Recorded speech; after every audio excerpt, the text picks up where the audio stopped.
Praise the lord. పరిశుద్ధుడు రక్షకుడైన యేసుక్రీస్తు ప్రభువారి యొక్క శ్రేష్టమైన నామములో మీకందరికీ మనస్పూర్వకంగా శుభాభివందనాలు తెలియజేస్తున్నాను.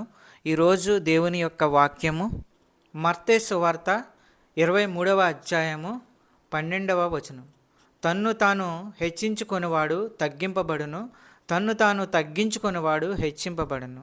ఈరోజు దేవుడు మనకు మంచి వాక్యము అనుగ్రహించి ఉన్నాడు. సహోదరి సహోదరుడా, ఈ వాక్యాన్ని మనం అర్థం చేసుకోగలిగితే ఎవరైతే తగ్గించుకుని జీవిస్తారో వారు హెచ్చింపబడతారని దేవుని వాక్యము స్పష్టంగా మనకు తెలియజేస్తుంది. తగ్గించుకుని జీవిస్తామంటే లేని దాన్ని హెచ్చించుకోకూడదు, ఉన్నదాన్ని ఉన్నట్టు మాట్లాడాలి. దేవుడు ఈరోజు వాక్యం ద్వారా మనకి సెలవిస్తున్నాడు.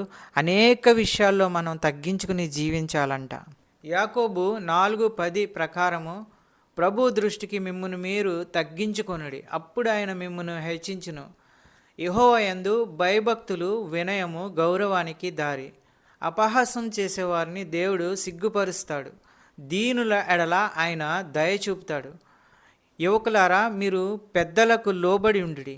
మీరంతా ఒకరికొకరు లోబడి ఉంటూ వినయము వస్త్రంలాగా ధరించుకోండి.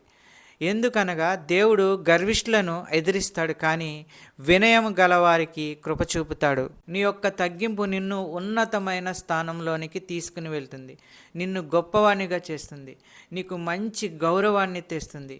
నీవు తగ్గించుకుంటే హెచ్చింపబడతావు. దేవుడు నిన్ను దీవించి సకల ఆశీర్వాదాలు అనుగ్రహిస్తాడు, నిన్ను గొప్పవానిగా చేస్తాడు. వాక్యమును బట్టి ప్రార్థన చేసుకుందాము. పరిశుద్ధుడా, ప్రేమగల తండ్రి, నీకు స్తోత్రములు, వందనములు. గతించిన కాలం నుంచి ఇంతవరకు మమ్మల్ని కాపాడుతున్న విధానాన్ని బట్టి స్తోత్రాలు, వందనములు తెలియజేస్తున్నాము ప్రభువా. ఎవరైతే ఈ వాక్యం వింటున్నారో వారందరినీ దీవించండి, ఆశీర్వదించండి. వారి జీవితాల్లో ఎప్పుడు సంతోషము అనుగ్రహించండి, విజయము అనుగ్రహించండి. తగ్గించుకున్న వారిని నీవు హెచ్చిస్తానని చెప్తున్నావు ప్రభువా. ప్రతి ఒక్కరిలో తగ్గించుకునే స్వభావము అనుగ్రహించండి. తగ్గింపు ద్వారా ప్రతి ఒక్కరిని ఆశీర్వదించండి, గొప్ప చేయండి, కాపాడండి. నీ కృపచేత ప్రతి ఒక్కరిని ఆశీర్వదించండి, దీవించండి. నీవే దేవుడు అని నమ్ముతుండగా, విశ్వసిస్తుండగా అద్భుత కార్యాలు, ఆశ్చర్య కార్యాలు వారి యొక్క జీవితంలో చేయండి. స్కూల్ బిడ్డల గురించి ప్రార్థించుచున్నాము. స్కూల్కి వెళ్చుండగా ప్రవ్వా, వారిని మీ దూతలను కావలించి కాచి కాపాడండి. క్షేమంగా వెళ్ళి క్షేమంగా వచ్చేలాగా చేయండి. మంచి చదువు, క్రమశిక్షణ వారికి దయచేయండి. కాలేజీకి వెళ్ళే స్టూడెంట్స్ గురించి ప్రార్థించుచున్నాము. మంచి క్రమశిక్షణ వారికి అనుగ్రహించండి, చదువులో దీవించండి. జాబు ప్రయత్నంలో ఉన్న వారి గురించి ప్రార్థించుచున్నాము.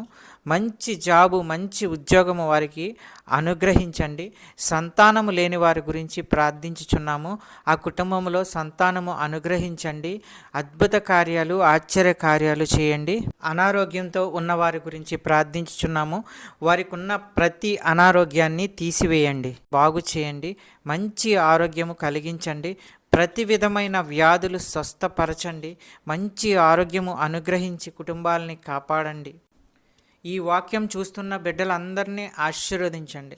ఈ యొక్క ప్రార్థనలో ఏకీభవించిన బిడ్డలందరినీ ఆశీర్వదించండి. కుటుంబాలను ఆశీర్వదించండి, కాపాడండి. శాంతి, సమాధానము, నెమ్మది అనుగ్రహించి అన్నిటిలో విజయము దయచేయండి. ప్రతి కుటుంబంలో ఉన్న వారి యొక్క అవసరతలను తీర్చండి. పెద్దవారిని, చిన్నవారిని ఆశీర్వదించండి, కాపాడండి, దీవించండి. మా ప్రార్థన విన్నందుకు వేలాది స్తోత్రాలు చెల్లించుకుంటున్నాము తండ్రి. యేసుక్రీస్తు ప్రభు పేరట అడుగుచున్నాను తండ్రి, ఆమెన్. ఈ యొక్క వాక్యములు షేర్ చేయండి, సబ్స్క్రైబ్ చేయండి, లైక్ చేయండి. దేవుని సేవలో పాలిభాగస్తులు అవ్వండి. దేవుని యొక్క ఆశీర్వాదాలు పొందండి. మీకు అందరికీ వందనాలు తెలియజేస్తున్నాను.